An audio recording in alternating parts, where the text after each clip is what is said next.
Hey guys, welcome back to Gamescom 2015. I'm here with Peter. So you just seen some Halo 5 Guardians? Yeah, 343 Studios and Microsoft were showing off some of the single-player stuff. And as you know, in Halo 5 Guardians, you are playing as Master Chief or Locke, but you're always sort of rolling with a team. It's been confirmed now that you never actually play solo. So the team thing is pretty important. And this allows you to do some co-op stuff. But what they were showing today was sort of how you command the team to use them in the field. So that's interesting because previously you were just Master Chief. You were this big guy against all the elites, all the brutes, all the grunts, but now you've got a squad at your back. How is that going to affect the way you play? So Master Chief sort of takes on the role of a commander now in some instances. He's still in the fray, he's still shooting and fighting, but not always. So there was one instance where a room sort of had two levels. There was the ground level and the upper level. So Master Chief told his crewmates, say, okay, you guys go down below, I'm going to take the top. So while they were down fighting all the little guys, Master Chief was sort of providing support fire, cover fire.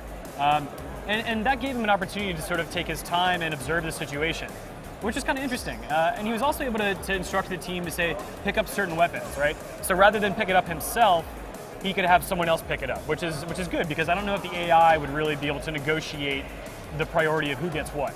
And then beyond that, you have the simple thing where you can just tell them to, hey, attack that enemy if you want. That's interesting because, I mean, the only real team dynamic that we saw was when they did ODST. Yeah. And that wasn't really commanding. You were just a part of a group and you weren't Spartans, you weren't the all-powerful, you were just dudes. Yeah. But do you think they're trying to take a focus away from Master Chief? Because now that it's their baby, 343 have this, it feels like they're experimenting with new things with each new Halo game that they're bringing out. Do you think this is just another experiment in the same direction? I mean, they do have sort of a broader scope in terms of who matters in the story, but they also showed a silhouette of Cortana. Interesting. Yeah, so it sounds like she or something like her, maybe it's a mimic or she's been assimilated by something else, will play a part in the story. And when Master Chief saw her, you could kind of tell it was that moment when the two characters, or at least he felt that connection, right? That it always sort of takes him out of the adventure or the mission at hand, and he's very focused on her. So I think it's still Master Chief's story, but there's definitely a lot more going on, and that's not the only thing pertaining to the plot.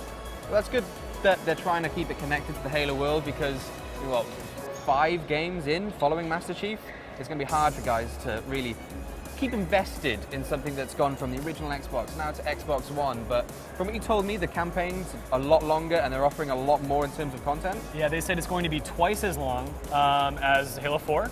But they've also mentioned that they are making their biggest investment in multiplayer that they've ever made before. And I asked them, how do those two things work together? How do you invest so much in multiplayer but make a campaign twice as long? And while I didn't really get the best answer, they were saying, oh, there's individual teams doing individual things. They're making a much larger game than they have in the past.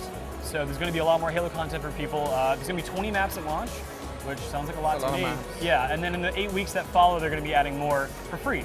All new content DLC is going to be free because they don't really want to leave people out of the experience. They don't want anyone to feel like they're being left behind. Absolutely.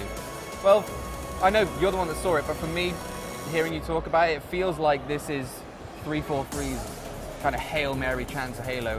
I don't think Halo 4 did as well as they wanted it to, so now they're like, okay, everything, Halo 5, let's do this. But from what you told me, it's going to be really interesting to see what comes off when it comes out. But for all your Halo 5 news and for everything from Gamescom 2015, keep it tuned in for GameSpot.